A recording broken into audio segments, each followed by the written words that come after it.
بسم الله الرحمن الرحیم. ګرانو ملګرو، تاسو ته په لرن انګلیش ان پښتو چینل کې په خیراله او ستړي مو یم. ملګرو، په نننۍ کلاس کې به زه تاسو ته ا فیو او ا لیټل باره کې نالج در کوم. ا فیو او ا لیټل په دې کې د ډیرو خلکو کنفیوژن دی، په دې باندې څوک هم نه پوهیږي. نو ان شاء الله چې د چا هم څومره کنفیوژن هغه ټول به ان شاء الله په دې ویډیو کې زه لرې کوم. دا ویډیو تر پایه پورې وګورئ، نو ان شاء الله تاسو ته به هیڅ قسمه مسله نه وي. ملګرو، اپیو به موږ په کم ځای کې لګو؟ اپیو به موږ په هغه ځای کې لګو چې کم سیز موږ سره کاونټیبل وي، یعنی یو سیز موږ سره شمارلی شي، د هغې نه مخکې به موږ اپیو لګو. اپیو چې دا موږ سره کاونټیبل وي او بیا پلورل هم وي. پلورل څه ته وایي؟ چې جمع هم وي، یعنی د یو نه ډیري او هغه موږ شمارلی هم شو. د هغې نه مخکې به موږ لګو اپیو. الیټل به موږ کم ځای کې لګو؟ الیټل به موږ په هغه ځای کې لګو چې کم شی موږ سره انکاونټیبل وي.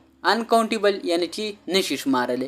په دې ما تاسو ته د مثالونه هم راوړي، دا ټول به هم درته کوم او بیا د دې نه بعد به زه تاسو ته دا په خالی خانې مې راوړي دي، تاسو به موږ او تاسو به دا کوو چې مطلب دا موږ دلته اپیو ولګو که دلته موږ الیټل ولګو. خو راځئ چې اوس خپل نننی کلاس شروع کړو. پهلنی ټکی موږ سره څه دی؟ 1 نمبر ایپلز. نو دې دپاره به موږ څه استعمالو؟ اپیو ایپلز، یعنی چې مطلب یو چیز موږ سره کاونټیبل وي، هغې نه مخکې به موږ څه لګو؟ اپیو. 2 نمبر موږ سره څه دی؟ رایس. رایس چې کومه دی دا موږ سره انکاونټیبل دی، نو دې نه مخکې به موږ څه لګو؟ ا لیټل رایس، یعنی وریجې خو موږ نشو شمارلی. بایسایکلز. اپیو بایسایکلز، یعنی د تاسو ته ما مخکې ویلي چې هغه اپیو به موږ د کم ځای سیز نه مخکې لګو؟ د هغه سیز نه چې کم شی موږ سره کاونټیبل وي او پلورل هم وي. 4 نمبر ته ګورئ، ټریز. اپیو ټریز. 5 نمبر اپیو بوایز. 6 نمبر منی. منی چې کومه دی؟ پیسې. دا موږ سره نشي شمارلی. څنګه؟ ولې نشي شمارلی؟ د دې اسان جواب دا دی، د دې اسان جواب دا دی چې پیسې خو د سونې په شکل کې هم کیدی شي، پیسې خو د ګاډي په شکل کې هم کیدی شي. نو منی چې کومه دی دا موږ سره څه دي؟ دا موږ سره انکاونټیبل ناون کې راځي.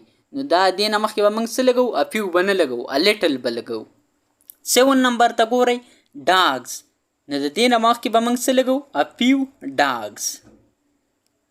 الیټل ټایم. ټایم دی موږ سره، ټایم خو موږ سره نشي شمارلی، نو دې نه مخکې به څنګه څه لګو موږ؟ الیټل ټایم. الیټل شوګر. شوګر چې کومه دی دا خو موږ سره نشي شمارلی، نو دې نه مخکې به موږ څه لګو؟ الیټل. انشاءالله زه امید کوم چې دې باندې به تاسو هم پوه شوی یاست، ځکه چې کوم شیز موږ سره نشي شمارلی د هغې نه مخکې به موږ لګو الیټل، او چې کوم شیز موږ سره شمارلی شي د هغې نه مخکې به موږ څه لګو؟ اپیو به لګو، او چې شمارلی هم شي او هغه موږ سره د یو نه ډېر هم وي. کپس. اپیو کپس. 11 نمبر ته اوس ګورئ. 11 نمبر کې دی موږ سره بریډ. بریډ چې کومه دی دا بریډ یو روټۍ خو موږ شمارلی شو، خو تاسو ته ما هم څه ویلي مخکې چې دا به موږ سره کاونټیبل وي او دا به موږ سره بیا د یو نه ډېر هم وي. نو د هغې نه مخکې به موږ اپیو لګو، خو اوس خو دا ځان له دی، نو دې نه مخکې به موږ څه لګو؟ الیټل بریډ. آیډیاز. آیډیاز چې کومه دی دا خو موږ سره پلورل دی، خو دا موږ سره انکاونټیبل دی، نو دې نه مخکې به موږ څه لګو؟ الیټل آیډیاز. واټر. واټر نه مخکې به موږ څه لګو؟ دا خو هم انکاونټیبل دی، یعنی نشي شمارلی، الیټل واټر. لک.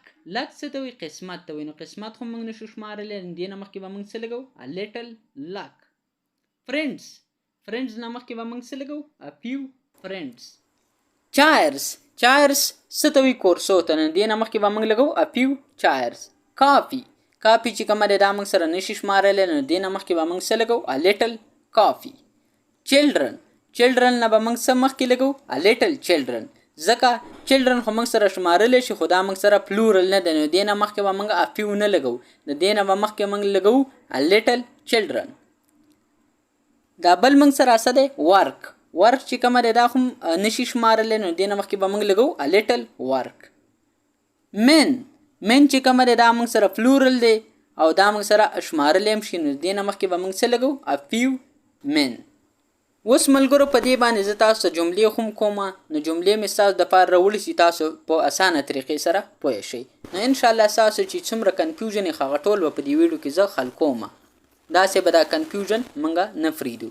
پهلنی سنټنس موږ سره څه دی could I have dash sugar for my tea please نو دې نه مخکې به موږ څه لګو could I have little sugar for my tea please second number sentence ته ګورئ if you want to make pancake you need dash eggs and dash flour نو دې نه مخکې به موږ څه لګو you need a few eggs and a little flour flour چې کومه دی وړو ته وایي third number sentence ته ګورئ have you got dash minutes I need to talk to you نو دې نه مخکې به موږ څه لګو have you got a few minutes I need to talk to you 4 number sentence ته ګورئ when I am on holidays I always write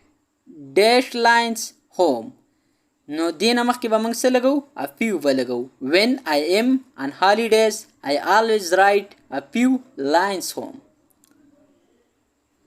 5 number sentence ته ګورئ I have dash headache headache څه ته وایي د سر درد ته نو دې نه مخکې به موږ څه لګو سر درد خو موږ شمارلی نه شو نو دې نه مخکې به موږ څه لګو I have a little headache John has invited dash boys to her party نو په دې کې به موږ څه لګو John has invited a few boys to her party there is still dash work to do there is still a little work to do they sang dash songs نو دې نه مخکې به موږ څه لګو they sang a few songs would you like dash more rice would you like a little more rice little موږ ولې ولګو ځکه چې موږ سره خو وریجې شمارلی نه شي نو که موږ تاسو یو څیز نه شو شمارلی د هغې نه مخکې به موږ څه لګو a little لګو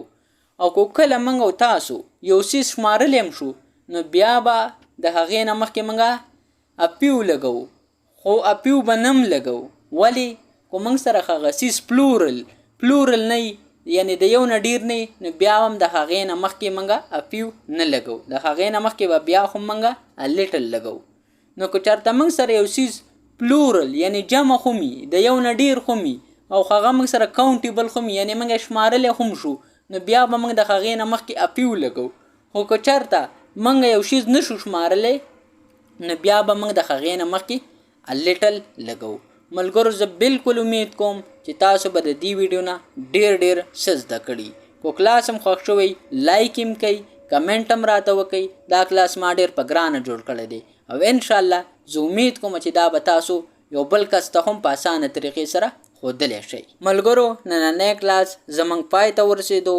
انشاءالله زه امید کوم چې دا کلاس به تاسو په اسانه طریقې سره زده کړئ ملګرو اوس ماله اجازت راکئ انشاءالله تاسو سره به په یو بل نوي کلاس کې ملاقات کیږي د خپل ځان ډېر خیال ساتئ او ما په خپلو دواګانو کې هم یاد ساتئ د الله په امان